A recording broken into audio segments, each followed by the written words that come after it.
Welcome to Season 2 of BetterPR, a podcast for public relations practitioners who are looking to advance their careers.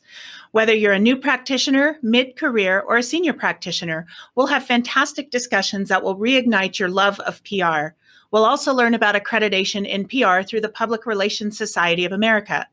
BetterPR is brought to you by In Plain Sight Marketing, a full-service public relations and marketing agency located in Carson City, Nevada, and by the Sierra Nevada chapter of the Public Relations Society of America. I'm your host, Kathy Taylor, APR, and today I'm recording at the studio at the Adams Hub for Innovation in Carson City. Today, our guests are from the Portland area. We have Mara Woloshin, APR and Fellow, PRSA of Woloshin Communications, Inc. Good morning, Mara. Good morning. We have Patti Atkins, APR, from PR Patti Marketing and Communications. Good morning, Patti. Hello. And we have Dave Thompson, APR, Independent Practitioner. This fabulous team sponsors mentoring programs for accreditation in PR candidates, not only in Oregon, but they recently opened it up for the entire North Pacific District of PRSA. Today, we're talking about the value of mentorship, being a mentor and having a mentorship, and as well as relationship building. Thank you all for being here this morning. Our pleasure. We're excited. So we were chatting before we started recording about the fact that Patti, you and Mara have been doing this APR accreditation coaching class for 2 decades now? At least, yeah. 2 decades, yeah. Tell them, Patti. Tell them. So Mara had been doing it for quite a few years and actually was one of my instructors when I went back to school at Merrillhurst to get my public relations degree. And then I took the class several times in the early 2000s and took my test in 2005 and passed then. And then I joined the teaching cadre. Yeah, I've been a coach for 12 years now. And when I took the class, Mara and Patti were teaching it, were coaching it. So they've been doing this for a long time. They've been my mentor for more than a decade. And now I'm 12 years into coaching for the APR class. It's so much fun. It is. It's a lot of fun, which is why we continue to do it. I have the distinction of taking the old APR exam, and then during Patti's time, when the new computer-based exam came out, we were allowed to take that exam as well. But based on Patti's feedback, we were able to restructure how we taught APR, and we think we've got, we actually the team studied in depth about adult learners and PR practitioners and what we're all about, and dove into the psychographics of learning and came up with a structure for a course that I think it's working. I mean, I think after all these years, and now that we have, I don't know, Patti, David, we have 17 candidates from across the United States. From the western half of the United States. Western from half. North Dakota West. Yeah, Yes. I mean, and we'd be happy for others too, in our free course. And free for us is really important because we see the APR instruction and support as a direct member benefit for PRSA. And a lot of times over the years, we hear people make noise about what's the benefit of being a member? What's the benefit of being a member? Well, this is clearly a benefit, and it pays you back in spades. Plus, and Kathy, I know you talked about this, the camaraderie that has come out of these courses now over 2 decades of people staying connected wherever they go, whatever they're doing. They actually have, beyond a textbook resource, a very rich human resource. Each and class. From a chapter, sorry, Dave, go ahead. No, Patti. As I say, from a chapter perspective, the APR course is also a pipeline into chapter leadership. Most chapters require an APR to at least be the president of the chapter and 2 or 3 other positions at least. And so these are people that are interested in PR enough to pursue the study that actually might be interested in being in leadership as well, which furthers those connections. One of the things I get out of PRSA is that family feeling of people I can call anytime, basically anywhere, when I have an issue in my career or in my job. My boss comes to me and says, "I want to do this," and I can call Patti or Mara or any of the APRs that I've met and say, "Hey, I need your help coming up with an answer for this," because years ago, the boss came to me and said, "I want to start an Instagram account." Okay, what does that mean? At that point, I'd never been on Instagram. So I started calling around to people who already had been. And I knew exactly who to call. And, they're busy. They don't have time. They took the time because we're family. And a PRSA helps build that connection.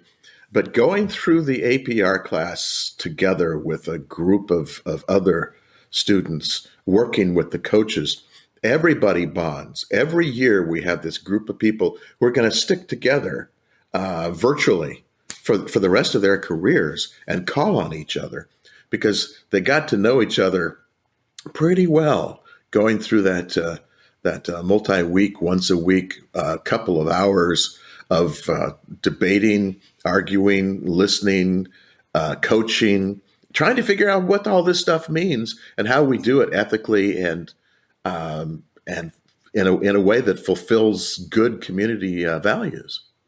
It's something where do you find that anyplace else? Yeah, most of us are independent practitioners, or we're in a team of one in an organization.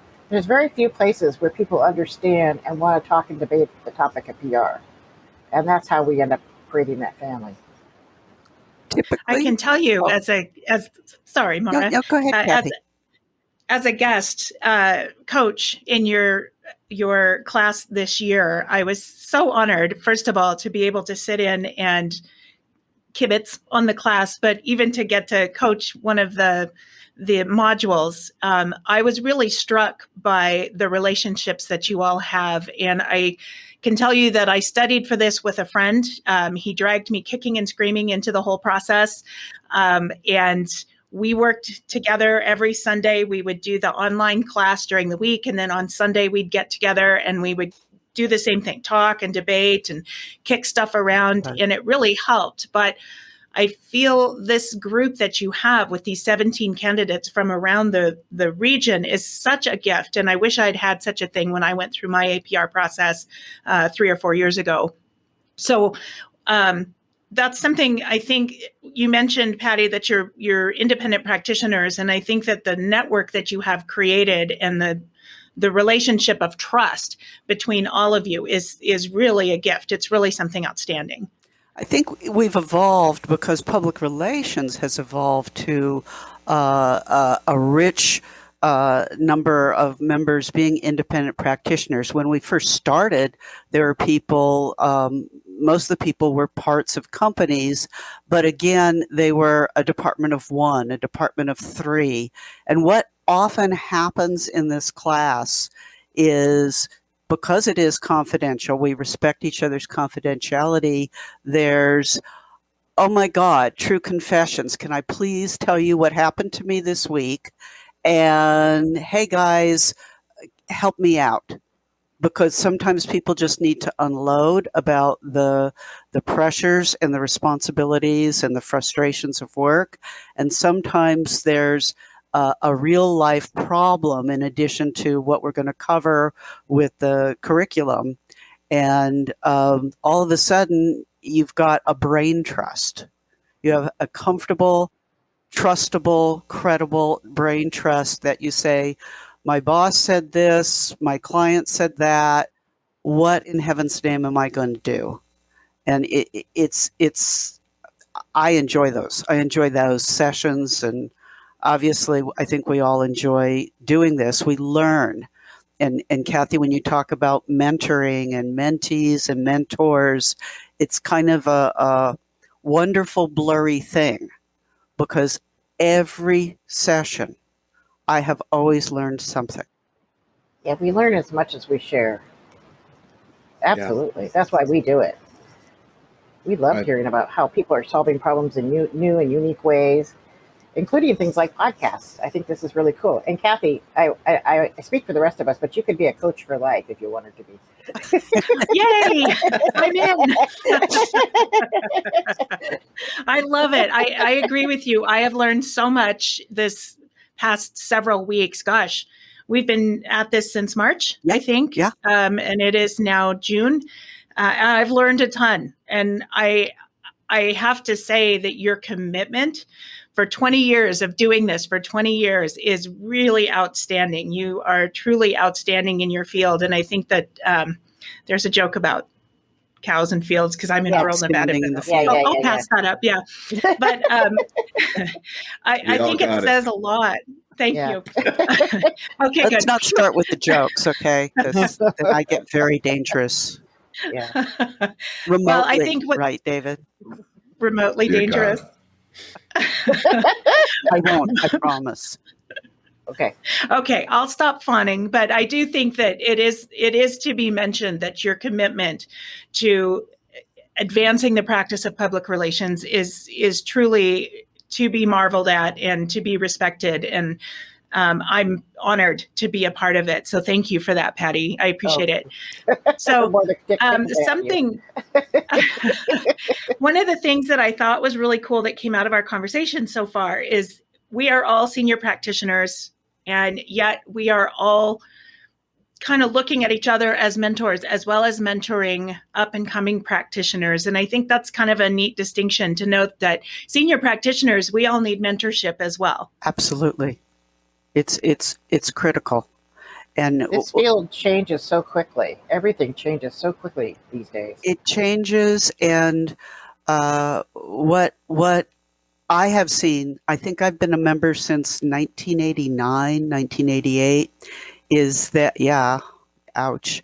Anyway, people get into it and then they get to the senior level and they drift away.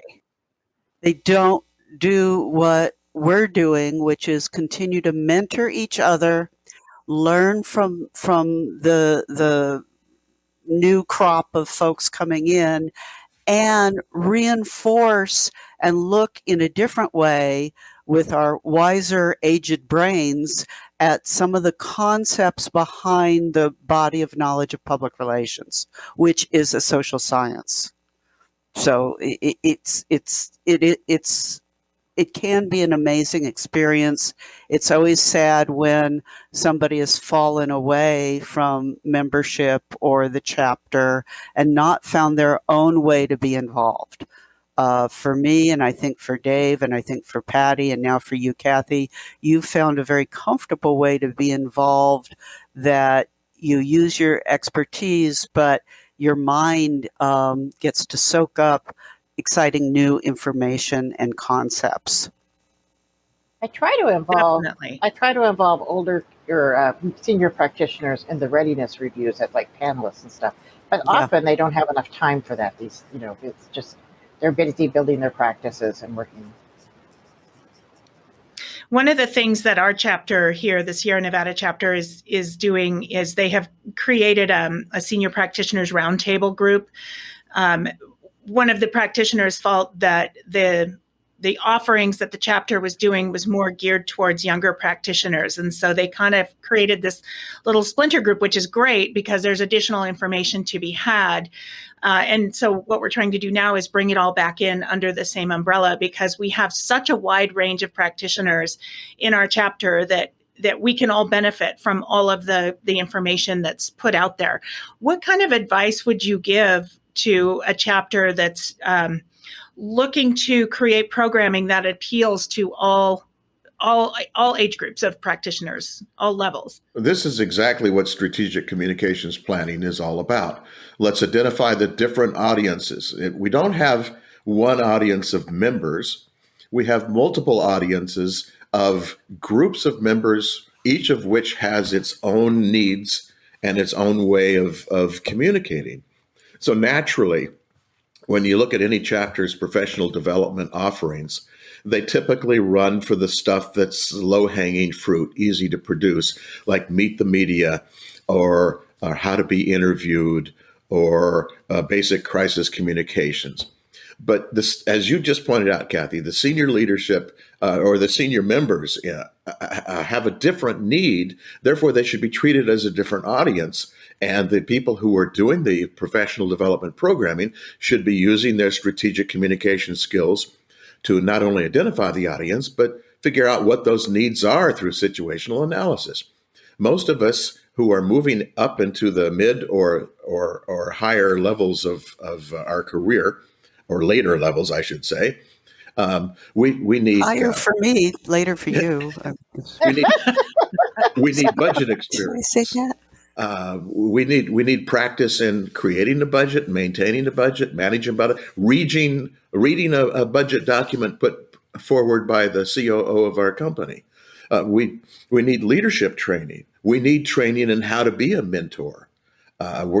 When we are, how many times have we all faced this? We have a team of one or a team of two, and we're given permission to hire some interns. We don't know what to do with the interns or how to help them help us. That sort of training, or just as we just been talking here, just being able to talk, have that round table where you can just have a lunch together or a quick drink after work, but being able to break into pairs or threes or small groups to go, I ran into this. What did you do when you ran into that? What do you do with recalcitrant clients or the ones who won't pay or expect a 10% discount? What? We're not a major corporation, and we don't have 90 days to float your bill. It's that sort of thing. We don't take American Express either. Yeah. Yeah. So it's the needs are different. So the programming should be different. But it to me, it all falls under the same idea of what we're supposed to be doing all along is using our skills in strategic communications planning to figure out what campaign, what messages, what advice different groups need. And I keep seeing chapters treat members as this one conglomerate group, like the public. And we've gotten away from that when we teach and practice, but we don't do it when we set up our professional development programs. Well, that's the benefit of having senior practitioners in chapter leadership. Yeah. Strategic communicators. I have always, I'm sorry. I'm dying to talk. I have always felt, and we see it sometimes when we witness readiness reviews, senior practitioners would, and younger practitioners too, would love to witness and tear apart, participate in a case study. Whether you're trying to figure out the overhead, the budget, the profit center, the communication issue, the structure of it, we don't get that kind of opportunity. We'll have somebody present a case study. I've seen it as programming, but to rip it apart, to take the pieces of it, it's part of my culture. There's always more than one opinion. Yeah, you could evaluate it and think about other ways to maybe accomplish this. Yeah, was this the best methodology to use for this piece? The tactic, was the strategy off base? Was the strategy right on, but you couldn't foresee that there's going to be a building explode in the middle of your campaign, and that sort of thing we don't get. That's kind of the kitchen sink nitty gritty. Members actually expressing their opinion and utilizing their brain cells, which is, we don't ask our members to do that very often. The PRSA chapters are very guilty of one-way communication. We have an award. We have an award in our chapter for what we call close but no cigar, where you had an amazing campaign and something really happened and blew it up. And one of the members, my brother-in-law, who's now gone, he did a campaign for Fort Clatsop National Park, and they were rebuilding the encampment for the Lewis and Clark Trail. And so he had this huge campaign plan for the Lewis and Clark Trail, the rededication of this encampment and the trail. And the day before they were supposed to do the grand opening, the encampment burned down. Oh, geez. So they actually used all of the work that he used to communicate to the media about the disaster and the recovery from the disaster and those kinds of things. But it wasn't the campaign he planned on. And so that's the kind of thing I'm thinking about, Mara, when you talk about that, is how can we evaluate things that were well planned and well thought out, but maybe didn't quite hit the mark for whatever reason. And sometimes it's a natural disaster or a pandemic or a building blowing up or something happening, but that, you can evaluate and talk about it so that the next time that happens, you go, hey, I got that, Yeah. And I mean, we do a good job of how-tos, but we don't deal with some of the current how-tos, like how to survive as a small business, how to structure yourself, how to bill, how to write I mean, I don't know how many people I've mailed off my contracts to so that they have what's been proven as a legally viable contract to offer their clients. So and I know that there is an independent practitioner section, but I haven't seen that kind of nitty gritty how-to stuff in that area offered. But maybe I haven't been paying attention. I don't know. Well, it's interesting because as a small boutique agency here in Northern Nevada, we struggle with the same kinds of things. My daughter is my business partner, and she started the company before I joined her. But, with those same challenges, how do we scale the business? How do we grow? What are some of the best things we can do? We just hired a remote HR company to come in and help us because we're growing at a pace that we can't keep up with. And I think I have 7 emails in my email box right now that are compliance training, harassment training, all of the trainings that I have to take and sign. And it's a gift. It is a gift to be able to lift those things off our shoulders so we can focus on what we do best, which is PR and marketing. And billable time. I mean, the other thing that's really hard, we're all helpers maybe that's why Dave and Patti and I and everybody else does the APR, because we like to help. Well, it's hard when you want to help to bill. Yeah, that billable time is critical. But we deserve and have a right to make a profit. Otherwise, we're not going to exist anymore. And so, and it's really hard. And it's really hard when a client, I talked to somebody yesterday who said they had sticker shock. The client had sticker shock because he presented the whole contract and his billable time. And he said, yeah, that's what I charge, but here's what you're buying. And he had a great answer for that. But at the same time, I'm going off on a tangent. Dave, control me, please. Wouldn't even like you could.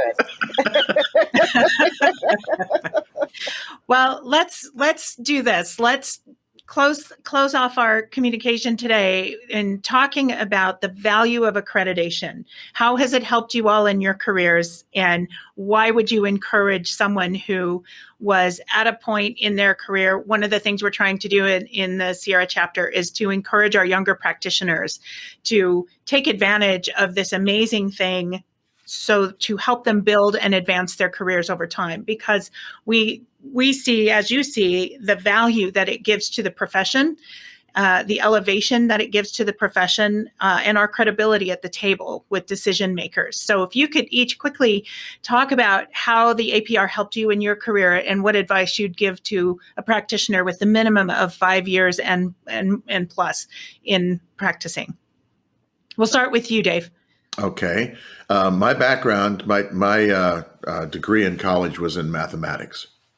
I had the last thing in the world I wanted to do was even take a speech class, because I didn't even want to take English classes because I'd have to write papers, and that was just not my strength.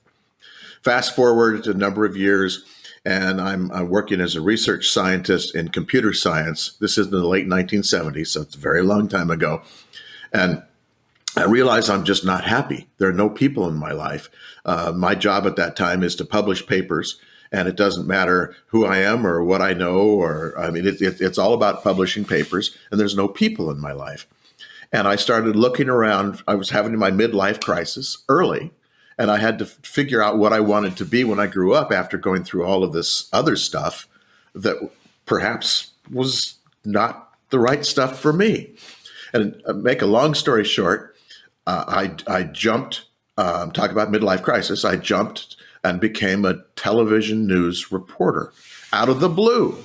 I had no idea what I was doing. And in those days, in a small market, I could work my way in. So I moved from Los Angeles to Wausau, Wisconsin, God help me. Beautiful little place that a lot of people have never heard of, and to start a television news career, and learned OJT all the way, on the job training, because I had no experience doing it. I did that for 20 years, reasonably successful, and ended up moving around the United States like TV reporters do, and came up to Portland, worked in the TV market for 8 years here, a total of 20 in the business, and realized it was time for me to move on to something else where I had more control over my time. So I got a job because, as Patti noticed, I was well known in Portland. So I got a job working for a company as their director of corporate communications. And within the first week, my boss came to me and said, the big boss, the CEO, loves the fact that you're getting press, but he doesn't know what you're doing or why you're doing it. So he's thinking of letting you go. That was my first week on the new job. And I'm going, what? I'm getting them press. And she said, yeah, but you're not using any sort of communications to explain to him, it's his money, why you're doing what you're doing and how much it's going to cost, and if it's going to actually advance the company the way the company wants to be advanced. You need to write, as she said, a strategic communications plan and present it to the boss next week. I had no idea what a strategic communications plan was.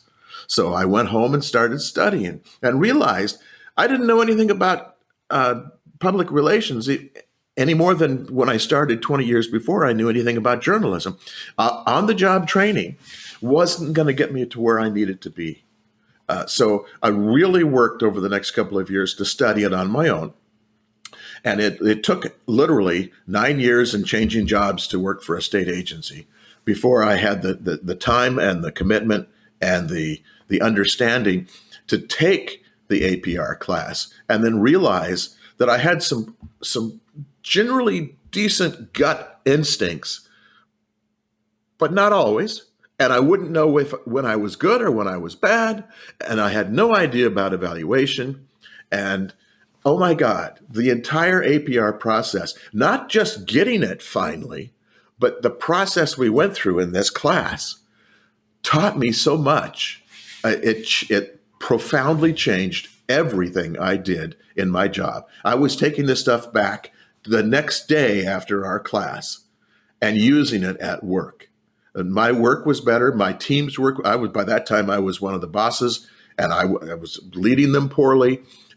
Literally everything changed because of the process of working for the APR. It provided that lattice structure upon which to hang all of the knowledge I had and all of the knowledge I didn't that I was gaining. My readiness review really was this 2 stories in one about this is what I did for my campaign. And boy, was that off base. Here's what I should have done, if only. And I had more fun with that campaign because it was a little bit of a catastrophe. It's a better story. It just showed how much I had learned. And the reason I became a coach was quite selfish, actually. I wanted to give back, and I enjoyed teaching. But it also just reinforces the learning. People will ask questions, and I'll go, I don't know. Hadn't thought of that. And I'll go back and study the book, and I'll talk to Patti and Mara, and we'll come up with an answer that makes sense to everybody. And look, I've learned something. So APR is forever learning, but it also provides that lattice structure to understand what you're doing, why you're doing it, and what makes sense. And you can justify it to the boss in terms the boss understands. And by God, you look good to the boss too. Never hurts. Never hurts. That's so true. Mara, how about you? Well, let's just say APR has fed my brain and fed my family for 30 years. Without accreditation, I would not have been able to start my business. I would not have been able to hire people, mentor people, have people mentor me, learn from my clients, learn what making a profit is. So every aspect of being a confident, capable practitioner in professional communications and being savvy enough to know, understand, and learn what it takes to be a successful business person and then counsel business people. It all started with the APR. It's weird and wacky because I now can ace just about any bizarre computer examination that exists because of the APR and the way we had to study for the computer examination. I mean, I'm a junkie. I do compliance testing and audit testing, and I have this license and that license. But it's because APR has structured my brain to be able to absorb new knowledge and understand how we learn. So has it provided for a comfortable income? Yes. Has it provided for a viable career pathway based on a foundation of knowledge? Yes. Has it provided camaraderie and support, human support? Yes. I can't think of it's a wonderful, marvelous thing. I wish we could, gift it out more to more practitioners, especially as public relations evolves. That's fantastic. I love that, what you said, especially as a solo practitioner or as a party of one in your position, having that support of your fellow APRs, your chapter, your mentors, your coaches that you work with is really a phenomenal thing, because it's real easy as a party of one to get kind of caught up in what's happening. But to be able to share it and get other ideas and fresh perspective is really, really huge. It's Patti, how about, sorry, Mara. How about you, Patti? So I actually dropped out of college right after high school because I went to university and didn't really care for it much. I didn't know what I wanted to do. A couple of years later, I got married and had a family. So in my 30s, I went back to a university here in the Portland area that specialized in teaching adult learners. And didn't have an idea what I wanted to do, but I knew I wanted to do something different. I'd been in retail management for a long time. I'd even worked in an ad agency and didn't really care for that in particular. It was a little too brutal, maybe back in those days. So I took a class at Marylhurst University, and actually the class was run by the icon of public relations, of other public relations in the Pacific Northwest, William Marsh. And he brought in practitioners every week from throughout the Portland market who were doing amazing things. And every night I would go home from this class. It was 3 hours in the evening. I'd come home at like 10 o'clock at night. And my husband said I couldn't stop talking about what I was learning. And he said, "You must really like that class. You just cannot stop talking about it." I didn't even realize it. And then all of a sudden it hit me, public relations is what I wanted to do.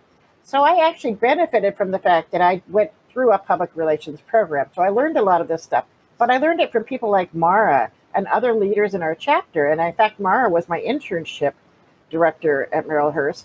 And a lot of other people in the chapter had been my mentors as well. So when it came time to do the APR, it was a little easier for me because I had studied it. But what I find a lot in this profession is that people have backed into public relations from other careers, like Dave. And they back into it, and they're expected to do the job, but they don't necessarily have the body of knowledge And so I find it really rewarding to help people understand not just what they do, but why they do it, and explain the strategic thought that goes into how we do our work. And it makes all of us better professionals and better practitioners. It just raises the level of the water for all the boats, if you will. Yeah, absolutely. I can't agree with you more. The idea of the why to along with the how to is really critical. And when we talk to our, especially small businesses and people that we deal with on a day-to-day basis, is being able to really help them understand the ROI behind what they're doing. Why are you doing it? How are we doing it? And are we moving the needle for your overall business goals and objectives? I think it's a tremendous opportunity for us to not only help each other as practitioners, but to raise the economic health of our communities by providing that information. And providing the how gives you the ability to explain to your clients why it's important, or how it's important. It's not just, I have a gut hunch, or I've done this before and this worked for that client. It's that this is why this works, or why this might not work. And so it really is a process of strategic insight and thought and development as a professional. And why what we charge in our fees are an investment in your future rather than just a cost expense to the bottom line. Yeah. Right. Yeah. Absolutely. Thank you all so much. I'm so excited to have had you on the program, and I can't wait for our next session to review some more of the readiness reviews with our class. Dave, how can people get a hold of you if somebody wanted to reach out to you? Dave at davidhthompson.com. Dave at davidhthompson.com. All one word, Fantastic. right? Mm-hmm. davidhthompson.com. Perfect. Mara, how about you? Actually, there's now 2 Woloshins in the state of Oregon, but I'm Mara, M-A-R-A, at Woloshin, WOLOSHIN.com. And through PRSA. I'm listed on the directory, and I welcome calls and emails and text messages, whatnot. And join the class. You know, We'd love to have you. Up our class. And Patti, how about you? It's Patti, P-A-T-T-I, at prpatti.com. That's all one word, prpatti.com. prpatti.com. Thank you all so much for your time and for your dedication to the practice of public relations. You've been listening to BetterPR, a podcast by and for public relations practitioners. If you want more information about the Public Relations Society of America, visit PRSA.org. And don't forget to check me out at IPSMLLC.com. Thank you.